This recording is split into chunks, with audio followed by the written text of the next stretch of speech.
Miércoles 14 de septiembre. Adoración contra la ley. La adoración no es sólo lo que haces en la iglesia el sábado. La adoración abarca aspectos de toda nuestra fe, lo que creemos, lo que proclamamos, cómo actuamos. En el centro de la adoración debe estar la idea de que el Señor es nuestro Creador y Redentor. Toda la adoración debe fluir de esta verdad fundamental y sagrada. La adoración es principalmente acerca de Dios y las acciones de Dios en la historia. La adoración auténtica debería atraernos a un caminar más cerca del Señor. Debería conducirnos a un sentido de respeto, reverencia, arrepentimiento y amor por Él y por los demás. Aunque debemos estar pensando en el Señor, Lucas capítulo 21, verso 36, Salmos 1 y 2, el tiempo de adoración debería ser algo especial. Pero no podemos depender solo de la iglesia o de los líderes para proveernos esa clase de experiencia, por mucho que se empeñen.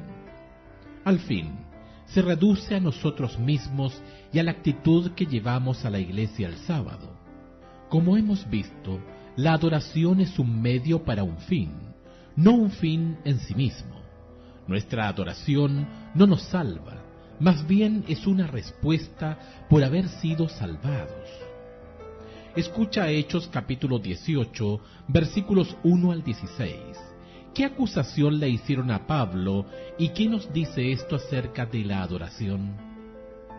Después de estas cosas, Pablo salió de Atenas y se fue a Corinto, y halló a un judío llamado Aquila, natural del Ponto, recién venido de Italia con Priscila su mujer, por cuanto Claudio había mandado que todos los judíos saliesen de Roma. Fue a ellos, y como era del mismo oficio, se quedó con ellos y trabajaban juntos, pues el oficio de ellos era hacer tiendas. Y discutía en la sinagoga todos los días de reposo y persuadía a judíos y a griegos. Y cuando Silas y Timoteo vinieron de Macedonia, Pablo estaba entregado por entero a la predicación de la palabra, testificando a los judíos que Jesús era el Cristo. Pero oponiéndose y blasfemando éstos, les dijo, sacudiéndose los vestidos, vuestra sangre sea sobre vuestra propia cabeza. Yo limpio, desde ahora me iré a los gentiles.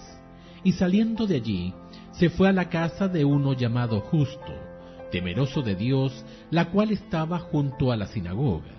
Y Crispo, el principal de la sinagoga, creyó en el Señor con toda su casa, y muchos de los corintios, oyendo, creían y eran bautizados. Entonces el Señor dijo a Pablo en visión de noche, no temas, sino habla y no calles, porque yo estoy contigo, y ninguno pondrá sobre ti la mano para hacerte mal, porque yo tengo mucho pueblo en esta ciudad.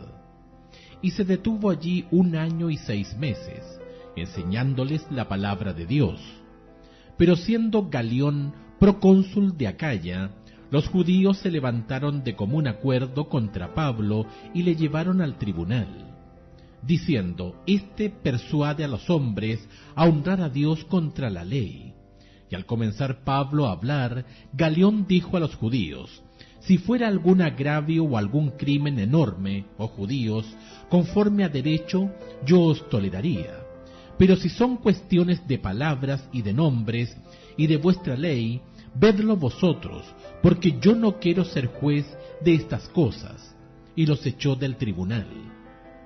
Sorprende que Pablo fuera acusado de persuadir a la gente hacia una clase diferente de adoración, una adoración contra la ley, verso 13. Aún los judíos que creían en Jesús planteaban una acusación similar contra Pablo. Vemos en Hechos capítulo 18 que estas personas estaban tan atrapadas en la tradición, tan atrapadas en cómo se hacían las cosas en lo pasado y en las formas de la adoración, que cuando Pablo les presentó a aquel a quien adoraban sin saberlo, aquel a quien todos los cultos de adoración apuntaban, ellos rechazaron lo que él les dijo. Tan aferrados estaban a la ley misma que dejaron de ver a aquel a quien la ley señalaba. Hoy, aunque nuestras circunstancias son radicalmente diferentes de las de Pablo, necesitamos ser cuidadosos de no permitir que nuestras formas y tradiciones se nos crucen en el camino de lo que realmente trata nuestra fe. Cualquier adoración que no nos conduzca directamente a la cruz está desviada.